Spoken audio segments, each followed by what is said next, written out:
Guys, John from SurfFX, and we're having a look at the new FG boards from Armstrong.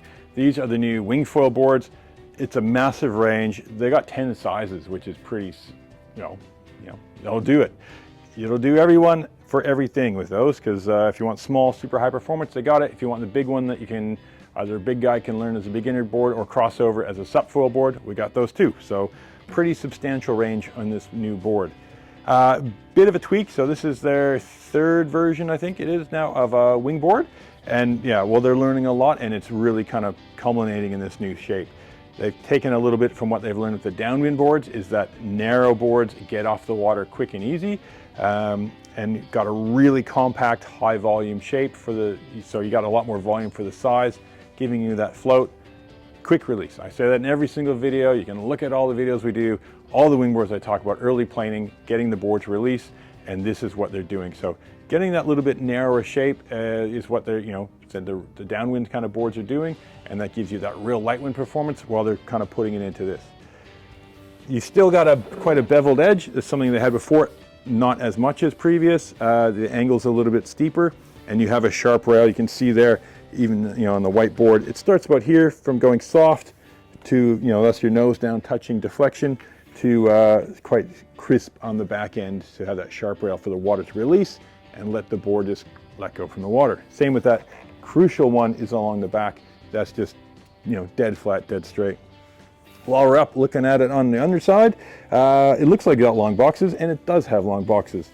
Now the boxes here, they kind of started the whole forward geometry thing, so you get your foil more forward under your board. It makes your less nose in the front, feels like everything's shorter, more responsive.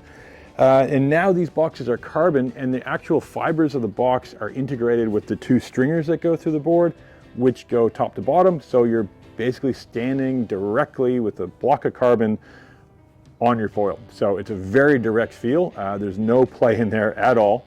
It keeps everything really, really rigid and gives you that nice little response. So, and the deck being that little bit scooped out, kind of skateboardy concave, that gives you that little bit lower feeling as well, kind of thinning that out in the middle, but while keeping volume through the rails and through the rest of the board.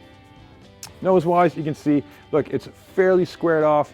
It's not a total brick. You'd still have some bit of nose contour there, so you're not catching on some turns, but it's nice to have that width and keeps that stability and that basically that straighter edge the whole way down to get it to release again. Now, construction on this is a double PVC carbon, so it's a double skin. What that means is that it's basically foam wrapped in carbon, PVC wrapped in carbon. So that keeps the whole thing stiff, and it keeps it tough. PVC, in particular, when it's a PVC wrap board, keeps the boards quite a bit more durable than if they're just straight carbon. But it also cuts the weight a lot. This would be one of the lightest boards we do, easy. On the deck, you've still got a nice skateboardy concave feel, tons of foot strap inserts, particularly side to side, which is not something you see super often. It gives you that range of foot strap placements, and you have the same in the back. The blue on the foam, you can see there, raises that little, it's kind of scooped this up a little bit more, so it's a really good, not having to look at it, being able to locate your feet comfortably. It's just nice to have it, know where it is underfoot. Gets you very sure-footed.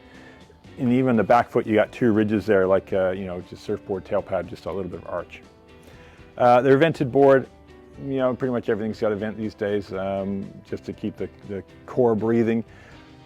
But durability on that, like I said, is quite good. And they come with a bag too. So they come with a really good bag. They don't come with just something cheap. That's a sidewalled, high profile, nice bag. So very decent, lightweight, and so that compact size is what you're going for. It just feels like you're riding an even smaller board again. So you got the combined with the geometry farther forward and the short compact board. Everything's really snappy, and that narrow width cuts down that kind of side-to-side swing weight, so it just gets that little side-to-side response when you're leaning into it. It's great.